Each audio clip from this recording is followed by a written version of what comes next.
It's my pleasure to welcome back to the stage Ms. Lisa Kingo, CEO and Executive Director of the UN Global Compact, who will be joined by Tim Mohin, CEO of GRI.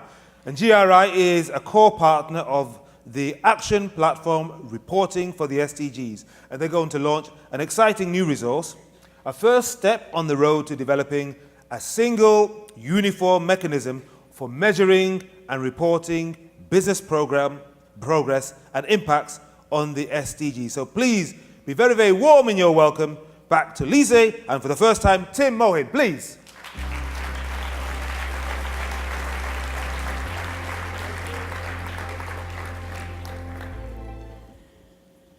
Well,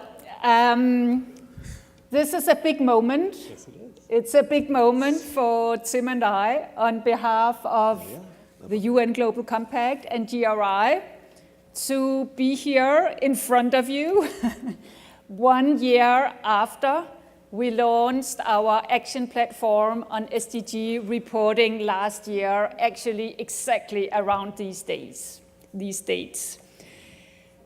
We had set ourselves the ambition that the world needed guidance on how to report on the SDGs based on solid good principles, done in a way so that it would be useful for the investment community.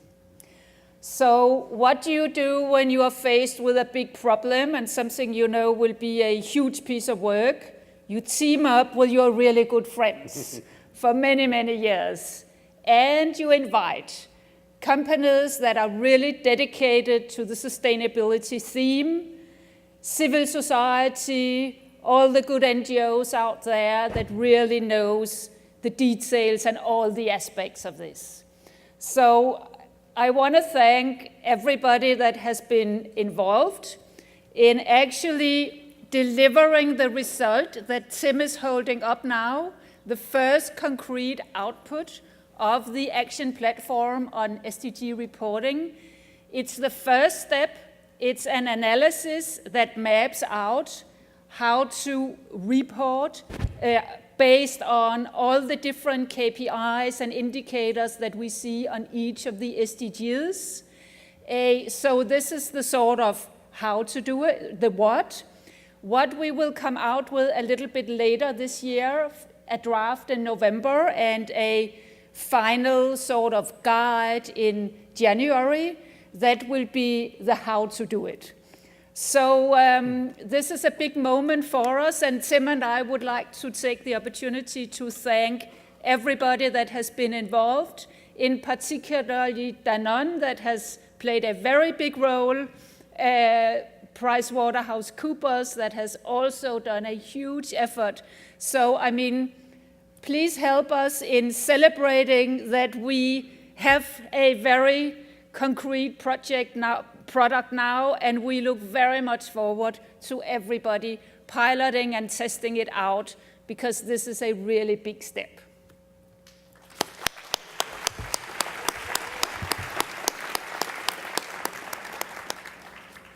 Well, in case you thought I was just the spokesmodel holding up the report, no, I'll make a couple of remarks. First of all, good afternoon, everyone.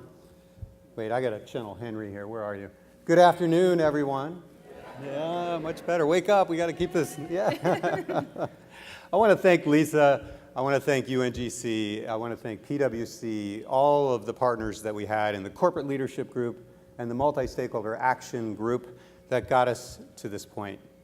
You know, the world came together in 2015, not that long ago, and unanimously voted for the Sustainable Development Goals, the SDGs. We couldn't get a unanimous vote to repudiate Nazism a few days ago, and we got a unanimous vote on the SDGs. These are the world's agenda. And many of you know I came from the private sector, the last 22 years working in American high-tech companies. And I can tell you firsthand that business has a vital role to play when it comes to the SDGs. We've got companies that have revenues that dwarf the GDP of some countries. And they have supply chains that stretch around the world. And so we know that the private sector has a vital role to play in the SDGs. So it was with great pride that we partnered with the UN Global Compact to come up with this guide. And why did we do that? Based on my experience in the private sector, I can tell you that reporting is transformative. You manage what you measure, but it is also a really hard job. And so here comes along 17 goals and 169 targets, some of them written for governments and other kinds of actors, and businesses, frankly, that can be confusing. And so this guide that we're introducing today goes target by target, all 169. And it lays out a specific set of suggested actions that your companies can take to contribute to the SDG accomplishment. But it doesn't stop there. Then we added a series of disclosures that companies can use to report on those actions. And in some cases, we found some gaps, and in other cases, we found too many.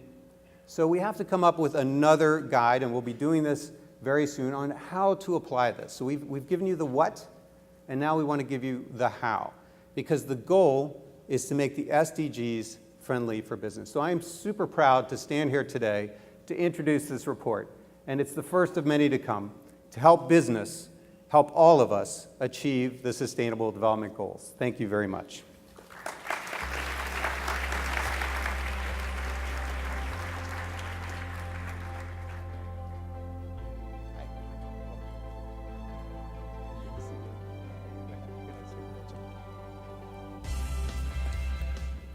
Great, so we're going to jump right into a panel session now, and we've got a fantastic panel today that's going to sort of take us to the next level.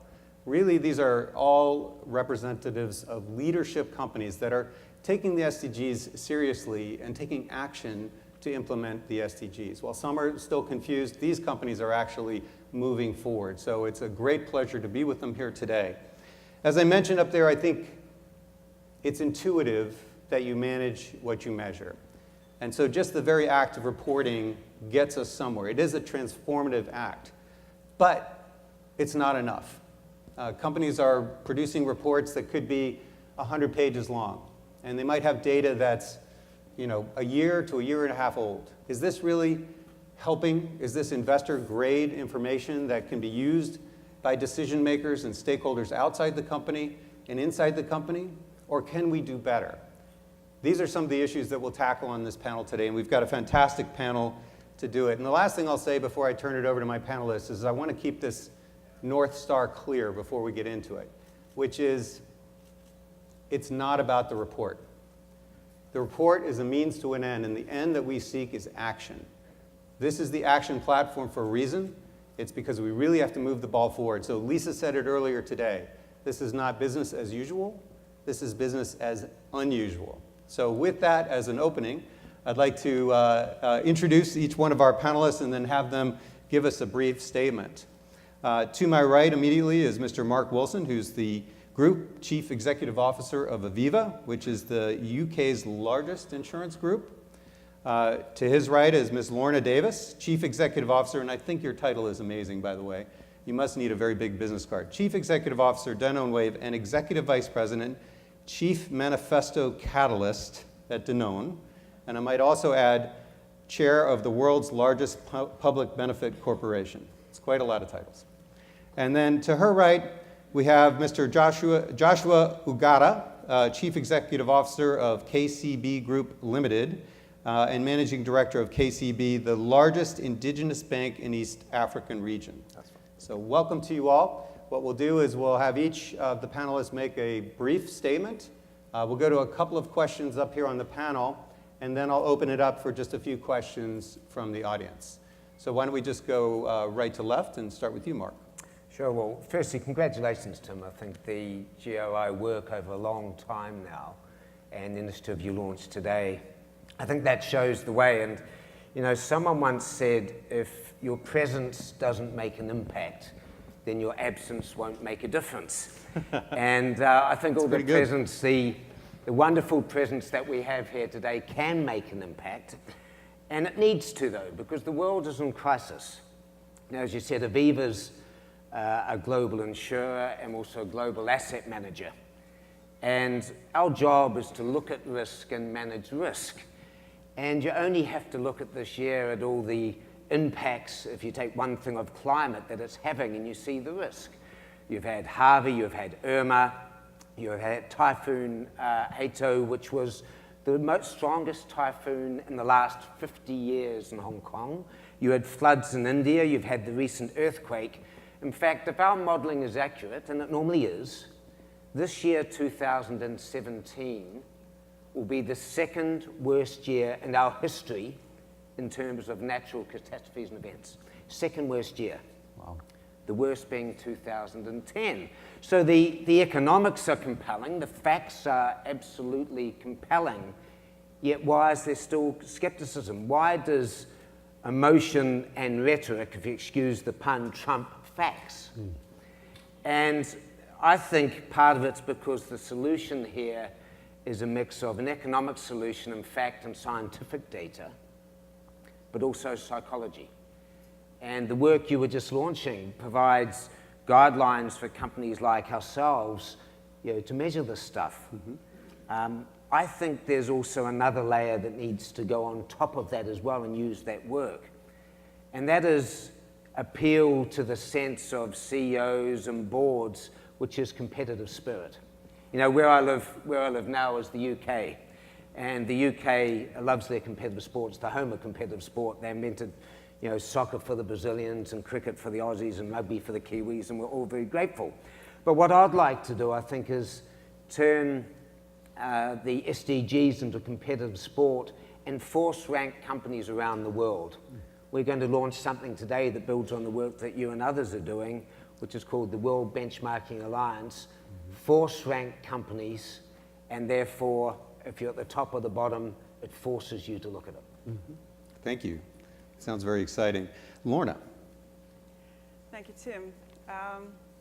So I'm very excited to be here, and Danone is extremely proud to be the patron and the co-chair of the reporting platform with you, Tim, because we at Danone have a dream, a very simple but a very challenging dream, which is that just as today you can pick up an annual report and you can understand the financial health of a company by a series of metrics using a globally agreed paradigm of what financial health is, our dream is that in 2030 you will be able to pick up a report and you will be able to understand the health of a company and its contribution to, let me use the words that were used on the stage earlier today, to people, peace, planet, prosperity, and partnership. And our view is that the SDGs reporting platform, the action platform, is the best shot that this extremely challenged world has for business to contribute and for business to be evaluated in a transparent, clear, consistent way. So I'm delighted to be here on behalf of my company. Thank you. Joshua. I would say it's exciting to be here as well, and KCB as a group. But for leaders who are here, I would say the exciting part of it is for many leaders, they spend time looking at results, measuring performance, and being able to deliver actions that move their businesses forward. So SDGs, in my way, is integrating them into the business that they do, is perhaps a way of pushing forward a movement of catalyzing change in many challenging areas and delivering the models that we have, and especially in continents like where I come from. So leaders already have. In a way, we worked a lot with the GRI to find out, we have reports we've done before, but the kind of framework coming today should be much easier to enable leaders to actually be on the forefront in terms of catalyzing the delivery and measuring the outcome that they do. Now, always, if you don't measure it, I believe that we'll not be able to know how far we're making. But every single time you can then make changes, make some refinements, and it should be much easier for me. What I'm looking for out of measuring for impact is creating a global network of leaders today that are able to say, as a team, we can collectively own the substantial delivery of SDGs. Great, thank you all. Help me connect the dots here a little bit. As I mentioned, I was in the private sector for some time, and at the podium was saying, reporting has kind of become an annual exercise, if you will, and some have even characterized it as somewhat of a marketing tool. How do we go from that practice, which has grown up over the last couple of decades, to something that is more action-oriented, that changes things? Two from the financial community, one from a large company. The ultimate goal is that we align capital to sustainable business practices. And transparency, I think, is a tool for that. But maybe we haven't exactly mined it for all it's worth. So can you address how we go from where we are today to really getting that action needed to achieve the SDGs? In whatever order you want to go. Well, you know, Tim, the sad fact is that even with transparency, most boards and most CEOs do not sit around talking about sustainability. Yeah. The sad fact is I believe that 95% of companies don't talk about it at all. Mm-hmm. I can tell you from personal experience, and I meet hundreds of investors each year, I can tell you that I've not once been ever asked by a direct fund manager about sustainability. And so just having the transparency isn't enough, which is why I'm saying I think we need to turn it into a competitive sport. Yeah, it's like, but also make it free. So if you think, for example, GPS showed us the way it shows us to get from one place to another. And before, GPS was only for a select few. It wasn't until it became freely available and anyone will have it on their smartphone now, it became free, that it actually became into wide use. Yeah, excellent. Lorna? So I think that one of the most important issues is one that you've raised already, both of you in fact have raised, that it's not interesting to be judged at the end of a competition that you didn't understand at the beginning. What's interesting is for you to work out where you're trying to go, be clear on what the rules are, be clear on how you're going to score this game, and then organize your company in that direction. Right. And what I found very interesting, to your point, Mark, about board members and CEOs perhaps not discussing sustainability. Since we've announced the fact that we're a public benefit corporation and we have committed to become a B Corp, it's the people under 35 in our company that are saying, excuse me, now we need to talk about this, and are driving us to ensure that the activities in the organization are lined up with the overall goals of this organization to be one that uses business as a force for good effectively. I mean, our team, I would say, are different perspectives. What we find is a lot of driving the changes in the goals and delivering them rests largely with the leaders. I mean, our organizations we had sustainable goals even before we adopted the SDGs, that was within our board level. So we had actually set up our own framework on sustainability for our business. We are a 100-year-old business. And what we believe is that the leaders in a room normally take the leadership. They'll be able to catalyze the changes that you need. So it's not happening, yes. But a number of investors that I meet today, you're investors who are very much focused on long-term business. Yeah. But the role of business today isn't just delivering the short-term goals. So if that conversation is happening in financial markets, we're a listed entity across many markets, we find that there are a lot of investors interested to see what management is doing in investing for the next generation, for instance. What are we doing to deal with inequalities? How is dealing with the issues of poverty? And that is important for conversation happening at board levels. Now, if you can then start measuring it and integrating it in your plan or your strategy, I think you start making the progress to turn the hockey stick. So you're going to make the small steps. The way I see the changes happening, and now with measurement guidelines, which we just announced today, right. I think leaders should find it easier to be able to deliver the long-term value for the business. We believe that you can quantify the value in the results of your business in the long term for investors as well. Yeah, and I think you all have touched on this point, which is kind of speaking the language of business. And that's kind of almost a Rosetta Stone kind of issue, because we have labor, human rights, environment, health, safety, ethics. It's all of these things in the sustainability basket. And go to a guy who's got his MBA from Wharton or Harvard and try and speak that language, and they'll kind of turn off a little bit. And so it is kind of an issue. One of the questions I have, though, is often we present this area as a risk to business managers. This is something that you have to avoid, do less of, do less bad. I would love to hear you each speak about how we can do more good and really unlock the power of capitalism, unlock the power of business. And if you look at, if you do a scenario planning and look at the future, and we're seeing a resource-constrained world, obviously the companies that see that would adapt their product or service roadmap to win in that world, and efficiency wins in that world. Yes. And so in your experiences, how have you seen businesses actually adapt their core competencies to this future? Do you want to go first, Lorna? No, I think Mark's much better at going first. Thanks, I think it's about enlightened self-interest. I think we need to change the language from doing good to being good for business. Yeah. And when you can align the business interest with doing good, it works. I know we've been around 321 years, and we've had a good last few years, and those last few years have corresponded with having 40% of our executives now women. It's much more culturally diverse. We've been carbon neutral for a decade or so, and all of a sudden our staff engagement has improved to record scores for us. Now, is it a coincidence with aligning with sustainability? I don't think so. Now, you could rightly say, well, that's because you have to think long term because you're an insurer and an asset manager, and if you don't, you're in real trouble financially, and that's true. But how about we get that enlightened self-interest across a whole lot of businesses, and then I think we can start doing good. Because most businesses, unless they think it's good for the business, won't do it. And I'll come back to the reason for that, which is fiduciary duty, which I fundamentally disagree with the definition. But we'll come back to that later. Okay, maybe. that sounds good. I mean, I would say that I think in reality you're going to have two choices from our business. I would say that I think the purpose of the organization that they exist, we kind of believe that in the long run, business that do good will survive. I mean, I think it's a principal belief, and you're going to look at the data that's already available, whether it's North America data, European data. The last 100 years, a lot has changed in companies that were short-term focused. And even investors' profile in the horizon is changing today. So I think it's, of course, changing the horizon of the direction. And the challenges we have, global warming challenges, climate change challenges, they're realistic. And so what I believe that the challenge remains with the leaders of business. I don't think it lies somewhere else. Is to say if I want to be in the business in the next horizon of 25 years, 2 generations, I'm going to be able to support the ecosystem for my business today to enable me to succeed. And then you integrate that in your plans.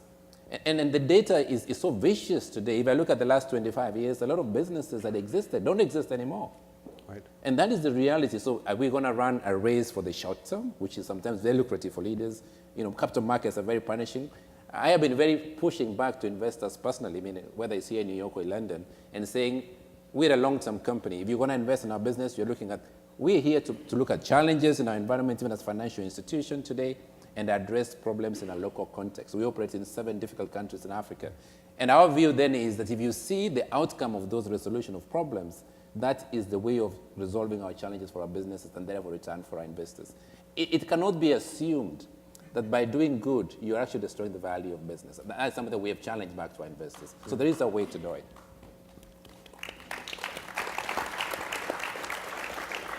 Lorna, from the perspective of a public benefit corporation, how would you take So this? I think there are lots of angles you can take on this, but I'll tell you the one that has been the most exciting to me. And again, I think it's been discussed many times on the stage today, that the challenges that we all face are ones that require us to work together. Almost everything that we need to do to make the world a better place cannot be done within the framework just of our company. So the partnerships that we make with our suppliers, with our customers, with our consumers are really important and really exciting. And one of the things that we have found very exciting is that as we've become more bold in our commitments, we have unlocked the innovation and the creativity and the collaboration of our partners and the people around us. So for example, last year we made a commitment to move 50% of our business here in the US to non-GMO, including the feed that the cows eat. And what's been interesting is that at that moment there was no source of non-GMO feed for our cows, but immediately our suppliers, our farmers sort of jumped on board and said, let's work out how to do this. And in fact, we've managed to achieve that way quicker than we expected. But what's been an unexpected benefit is how much connection, communication, and dare I say joy, has come from the collaboration as we've sought to change the entire supply chain. And that's just one example of many. So I think that the benefits to the organization on the bottom line of these kinds of sort of supply chain collaborations are going to be very significant in the years to come. Tim, just to add just one point on the data, because this is a challenge we always see in businesses. If you look at, and we've been studying this for the last 4 years with some reports from McKinsey, especially in frontier markets. If you look at sustainable companies which are investing a lot in implementing SDGs, and especially the public companies, if you look at their performance in capital markets in the last 4 years, they're actually outdo. companies which are not really pushing for SDGs in the long term.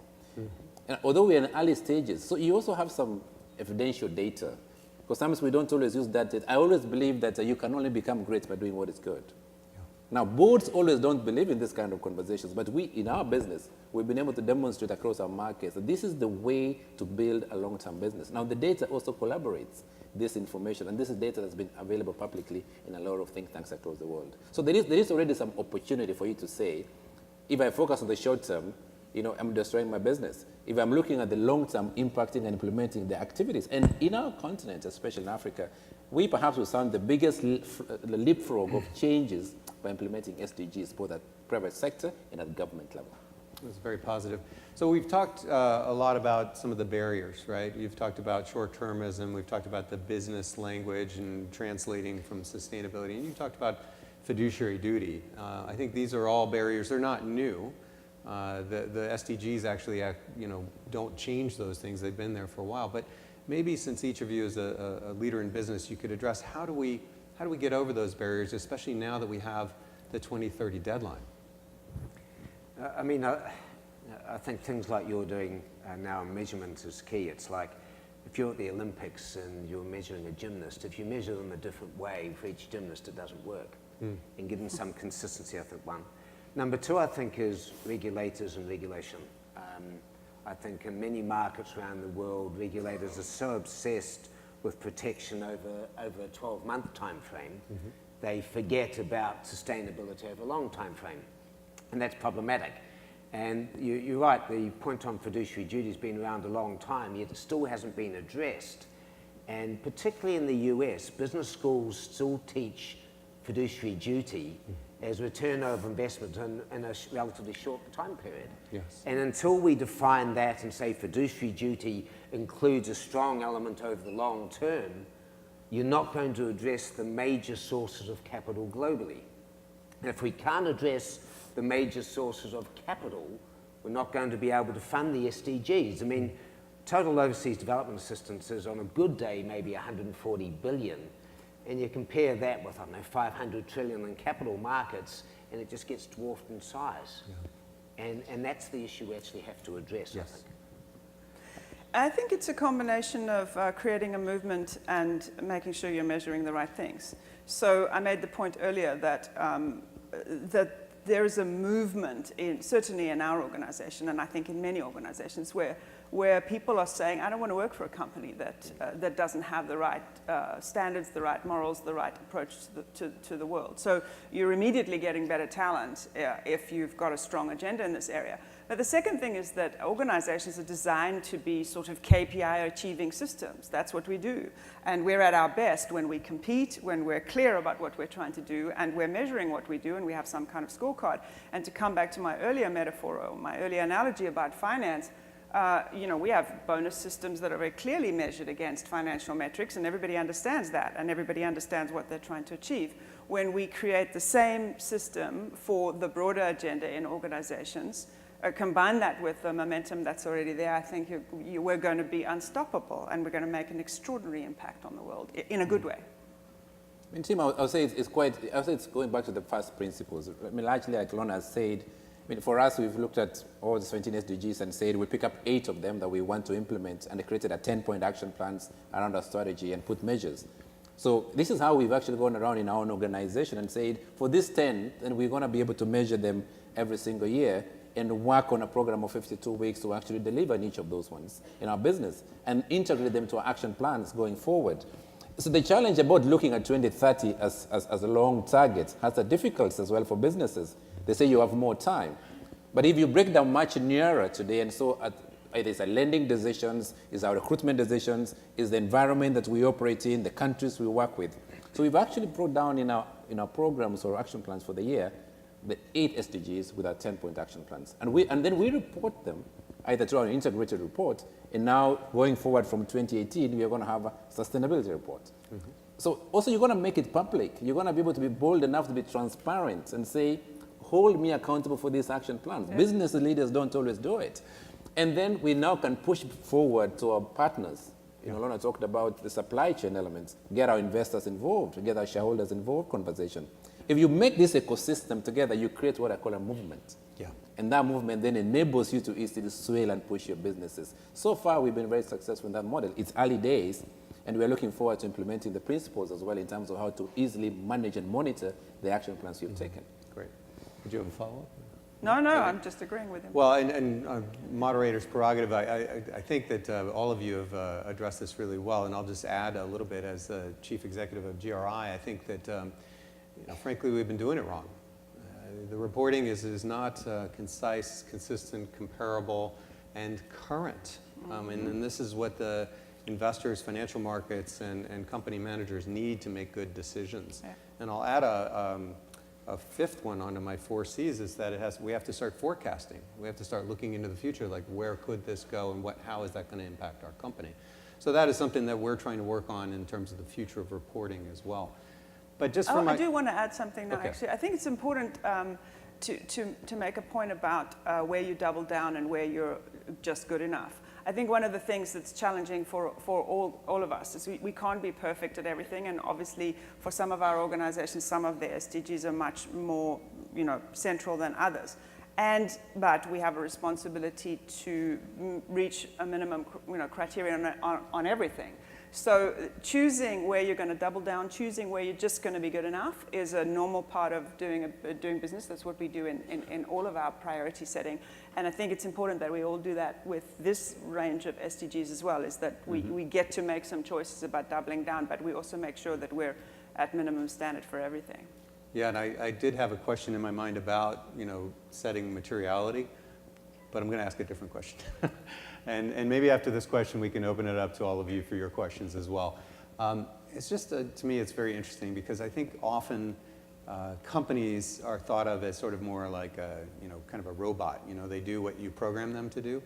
But companies are just groups of people, and they have psychology. You mentioned that word, right? And I've been around a long time, and the last CEO in my previous company was 10 years younger than me. So I'm sorry, dating myself. But as the workplace has gotten younger, or I've gotten older, it seems like this psychology of doing good as well as doing well has entered the workplace. You mentioned employee engagement. How much of a factor is that, is the willingness to get involved and to do something? I think it's absolutely fundamental. I can tell you, so I do a lot of speeches on various things, but I can tell you the most feedback on any topic I do from my own people is on this. If I do a public speech on sustainability or something to do with the company, that's when I'll get hundreds of emails on. If I did something on the annual results or on the economy or something, I'd get nothing. Right. Maybe that's a skill set issue, perhaps. And so I think that's becoming more and more and more. And the fact that scores highest on our own internal, we call it Voice of Aviva, own internal staff surveys, is this. And I think we ignore that at our peril. Yeah, I agree, and I think I, like you, Mark, get the same kind of feedback about this subject. And when I say to the people in our organization, which I do often, that in 10 years' time, when your children are working, and most of the people in our company have children, and many of them are on their way to working, the notion that a company could have just been interested in profit and not care about anything else will be as ludicrous as the idea of people smoking in this room, as it used to happen not probably so long ago. And people are so proud to work for a company that is moving towards a world where that sort of balanced scorecard, if you like, around contribution to the planet is a normal part of doing business, that people come up to me afterwards, they say that, I would think it's the single biggest reason why people continue to want to be a part of our organization. So I couldn't overstate it enough. Excellent. Tim, even as small companies, I've always said that you have two choices. You can decide to lead on a particular change that is happening in the markets, or you can decide to follow. Ultimately, in the future for business, just speaking about our own employees, and for most of the markets we operate, at least giving our context, average age in this market is 19, 20. So a lot of people, they will see the challenges you see. If it's about inequality, poverty, lack of rights for everybody, you will see them. Democratic rights, you'll see them everywhere. And so even they are a challenge to participate in solutions. So if you find organizations that are not addressing, that are not living the values, what you find is that they don't attract the kind of resources you're looking for. And they really want to be part of the solutions that they see every single day. So if it's lack of resources, if it's inequality, what we see ourselves is we see benefits in organizations, employees raising these issues, the engagement level is getting much higher, and that delivers overall value for the organizations, not just for us, but in the ecosystem that we operate. Now, for organizations, I've always been very vocal as a leader in business, that really, if business was only created for profits, the business would not succeed. It's a very strong statement as a CEO to say. I mean, I come from a bank, and my shareholders always ask me this question and say, come on, it doesn't make sense. But we've demonstrated over time that the ecosystem where the business is operating requires much more partners. Whether it is your environment, whether it's your staff, whether it's your communities, whether it's your supplier base. If that ecosystem is not delivering value for everybody else, in the short term, you could succeed. Yeah. But in my view, in businesses, and short term, I'm talking about a couple of years, 2, 3 years. But in the long term, 10 years, you'll find a lot of challenges, even in mature markets in North America. So there's a reason to be able to have every single person involved creating what I called earlier as the movement or a catalyst of change in terms of implementing SDGs. I think it's such an inspiring thought as an aging middle-aged guy with 2 millennial kids, that this next generation cares deeply about this. And they're coming to the workforce with those expectations. They want to express their cause at work, and that makes their work a cause. And in my previous job, we did a correlation survey between those who volunteer and employee engagement. And employee engagement in the C-suite is kind of a big deal, because that's people putting extra time into work. And we saw an amazing correlation there, and it's only getting stronger. So with that, I'd like to open the floor and see if we have any questions out there in the audience. There's one way in the back. I think we have roving mics. Do we not? There we are. And the hand is in the back. I think we have about 10 minutes or so for questions. So do we have other questions? Should we do 2 at a time? Yeah, there's one over there. So we'll take this one and this one. If you could keep the questions kind of short, we'll get more in. Thanks so much. Mark, you mentioned about the need for consistency, and Lorna, you mentioned about Danone becoming a public benefit corporation, which thank you for your leadership on that, but you also mentioned that you're planning to become a certified B Corp, and I just wonder if maybe you could connect the path between the need for consistency and the opportunities for people in this room to consider becoming a certified B Corp. And should we take one more over here? Remember that question. I'll take that.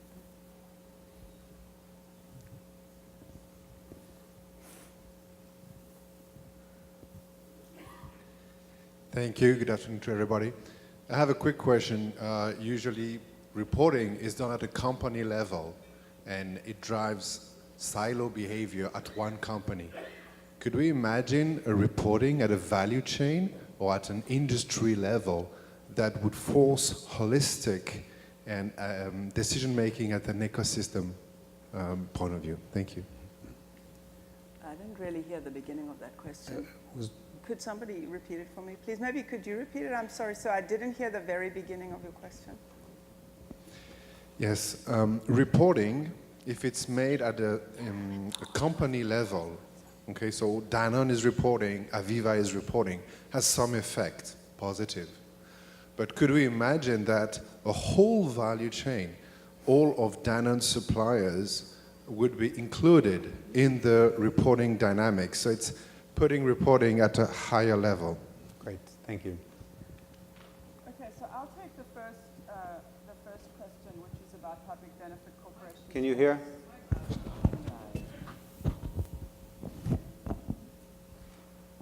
It's on now? Hello? It's not green. It's supposed to be green. Would you like to speak into this one? Sure. No, it's stuck on my tie. So. While we're waiting for technical assistance, we got. This should be on. 1, 2, 1, 2. 1, 2, 1, 2, 3, 4, 5, 6, 7, 8, 9, 10. Also, it's a day in the life of a moderator. Here we go. Can I have your sense of humor as well, mate? Come on over here. Live. Okay, so maybe there are some people in the audience who don't know what a public benefit corporation or what a B corporation is, so I'm going to start with describing that. The first is that a public benefit corporation is a legal framework available in certain countries, 32 states of the United States, which creates governance for an organization which makes it committed to, I sound like I'm reverberating, don't I? Which makes it responsible not only for producing financial returns, but also for making a contribution to the broader society. So it is a legally binding contract as your governance mechanism. As part of that governance, you need to commit to an external evaluation by a third party of what does that actually mean. We've chosen to establish ourselves legally as a public benefit corporation in the United States because that legislation is available to us, and we have made the decision to become a B Corp, which is a third-party auditing system by a not-for-profit called B Lab. And the reason that we have done that is because there is a mechanism that not-for-profit B Lab uses that helps us to identify all of the elements in our organization that make a contribution or an impact on the planet, and allows us to evaluate ourselves and then be evaluated in a third-party sense. Our view is that that third-party auditing mechanism is a really important part of that process, and by making the declaration that that's our goal, we are trying to lead. We're also trying to lead our suppliers and our partners on that journey. And our view is that that will be a competitive advantage. So that's the journey that we're on, and we think it's an important journey and one that we're deeply committed to. I think that the SDG reporting platform here is a higher level, much more holistic mechanism which will allow you to compare us who've decided to go on that journey. You'll be able to compare us with Mark and Joshua and everybody else in this room on a completely level playing field, so that you will be able to understand whether the journey that we're on is meeting your needs as an investor, as a customer, whatever you want. So I think there's room for all of them, both of them, and I think the fact that we're all kind of moving in this direction is a strong sign of this movement, if you like. I'm going to stop there and let somebody else answer the second question. Question was on value chain, and for that question, I think the complication of trying to involve small and medium enterprises all over the world, I think, is implicated here. So, yeah, I mean, it's an extraordinarily complicated topic, and I'll make two comments. One, we can't save the world in a day, and I do think this is an iterative process. And the second thing is, I think if we focus it, reporting and ranking around companies, and then it's up to them to sort out the value chain. I'll give an example. We pay the living wage. And so what we decided is that any supplier to Aviva must also pay the living wage. And so that's how we manage that. That's a small example, but you can get benefits that can go down the value chain very quickly. And we changed, in the UK alone, I'm pretty sure the figure was something like 68 major suppliers that couldn't do that. And if you're prepared to make those calls, you can change the world. and it does get difficult. I worked as the head of supply chain responsibility for a small company called Apple. You've probably heard of them. You know, it's great when you have that kind of market power and can force the action, but it gets harder and harder as you go further down the supply chain, and we worked all the way through to conflict minerals. And there are ways to do this. It's not easy, but I think the key takeaway is that the boundaries of corporate responsibility continue to move outward, and that is a good thing, and it's just a reality. Joshua, do you want to add? I was saying, Tim, that maybe it's a question for now, is just go back to the groundwork, because companies need to get started in terms of getting implementation of the plans. That's how you're going to get people connect with yourself and create a movement. Mm-hmm. So I always say that before we engage a lot of our value partners or supply chain partners, it's really to have leaders or companies which are already started to start making the steps. Because the way I see a change taking place in the running out the SDGs is the changes made by every one of us naturally create a boom, and that boom gets a movement. And that movement impacts SMEs, micro enterprises, and other people today. And now with the basis of a guidelines in terms of how you can report and measure and set goals, I think it will simplify the process. But you're going to get started. So I don't think you're going to have a league table today. Yeah. Those who are ready to get started, in my view, will be the catalyst that will enable us to be able to progress in terms of quick implementation and get allies in the process. And that's how it's like a river that's moving, and as it goes fast, you get much bigger and broader, and you get much more momentum, and you take off. So I would say that is the challenge for leaders today. I wouldn't say the challenge is to bring everyone on the table day one, but they will catch up as you make progress. Yeah.